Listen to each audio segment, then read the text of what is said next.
Que a graça e a paz do nosso Senhor Jesus seja sobre você, sobre toda a sua casa. Essa tem sido a nossa oração. E quando eu digo a nossa oração, eu estou falando da minha família, eu estou falando do conselho da IPP. Temos orado constantemente para que você, que tem nos acompanhado nessas devocionais, tenha, sim, a presença de Cristo, da paz de Deus no seu lar. Bom, hoje nós continuamos a nossa pequena série de devocionais em João 17. É uma agenda do reino, é uma agenda proposta sim para a família, é uma agenda proposta para aqueles que querem fazer discípulos de Jesus e, por que não, dentro do lar. E esse momento de intensificação relacional familiar, nós podemos ter muita coisa aparecendo.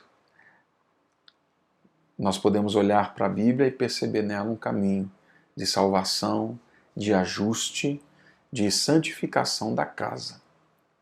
Bom, nós conversamos sobre a vida eterna e como essa vida eterna se expressa em casa.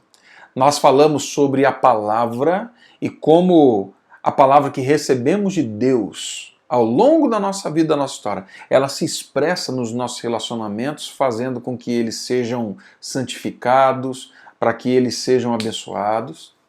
E hoje eu quero olhar com você para um outro tema, a oração pelos seus, a oração pela sua casa, a oração pelo seu pai, pela sua mãe, pelos seus filhos, por aqueles que estão nesse tempo de isolamento social, vivendo intensamente com você. Olha só o que João, no capítulo 17, vai dizer. Na verdade, é Jesus, na oração ao Pai. No verso 9 ele diz assim: É por eles que eu rogo. Não rogo pelo mundo, mas por aqueles que me deste, porque são teus. Finalzinho do verso 11. Pai Santo, guarda-os em teu nome, que me deste, para que eles sejam um, assim como nós. Verso 15. Não peço que os tires do mundo, e sim que os guardes do mal. E o verso 20. Não rogo somente por estes, mas também por aqueles que vierem a crer em mim, por intermédio da sua palavra. Jesus ora ao Pai pelos seus discípulos. Jesus clama ao Pai pelos seus discípulos. Jesus coloca os seus discípulos diante do Pai. Ele não só faz isso pelos seus discípulos, como o verso 20 é algo extraordinário. Ele fala assim: Pai, eu não só rogo por esses que estão aqui à minha volta, mas eu rogo também por aqueles que um dia vierem a crer em mim por intermédio da sua palavra. Jesus orou por você. Jesus clamou por você. Se você crê na palavra, se você crê em Cristo por meio da palavra, é porque você foi alvo da intercessão, da oração na cruz, mas você foi alvo dessas palavras naquele dia, naquele local. Jesus clama ao Pai. Na oração de Jesus, Jesus reconhece que aqueles que o Pai lhes deu, na verdade, são do Pai. Por isso que Jesus cuida deles. É importante nós orarmos uns pelos outros dentro do relacionamento familiar, porque na medida em que nós oramos uns pelos outros, nós reconhecemos que nós não temos posse de ninguém. Aqueles que convivem conosco são de Deus. E por serem de Deus, Deus tem um plano para eles. Isso nos ajuda a equalizar os nossos relacionamentos. Isso ajuda a gente a perceber dentro de casa o quanto nós queremos que a pessoa se pareça comigo ou conosco, e talvez o que Deus esteja falando é: eu não quero que ela se pareça com você ou nem com aquilo que você quer que ela seja. Eu quero que ela se pareça comigo porque ele é meu, ela é minha. Na medida em que oramos, nós reconhecemos que o outro é uma dádiva de Deus a nós, mas que o outro é do Pai. E por ser do Pai, nós temos uma grande responsabilidade em cuidar dele ou dela. Jesus ora no final do verso 11, pedindo para que o Pai faça deles um. Pai, eu peço por eles, eu rogo por eles, para que eles sejam um, assim como nós. É muito fácil nesse tempo também de convívio apertado, estreito do relacionamento, nós nos distanciarmos.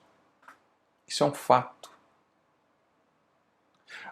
Jesus ora e fala assim: Pai, o meu desejo, e ele vai repetir isso lá na frente, assim, o meu desejo é que eles sejam um.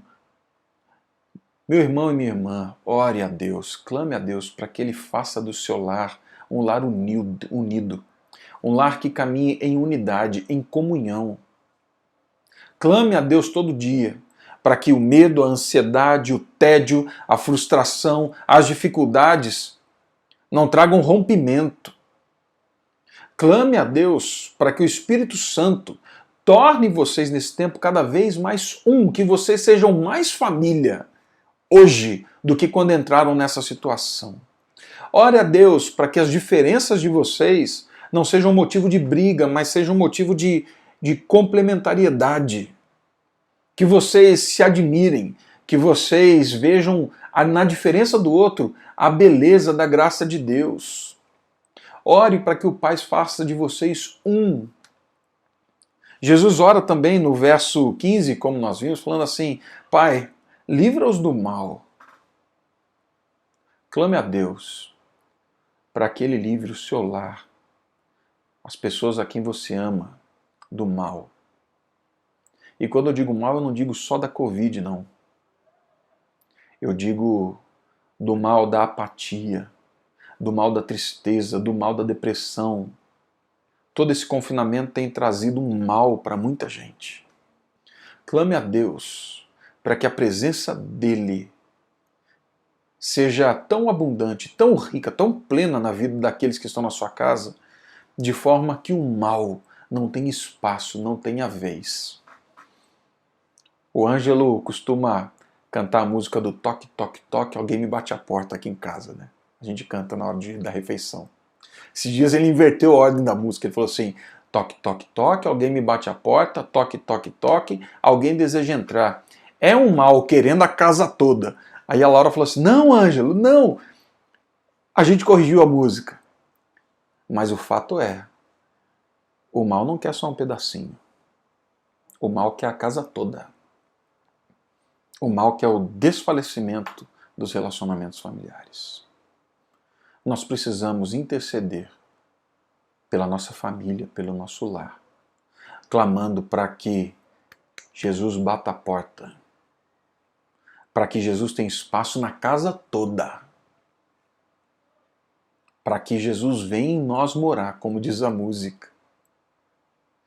Assim, ore, meu irmão, ore, minha irmã, ore para que Deus preserve o seu lar.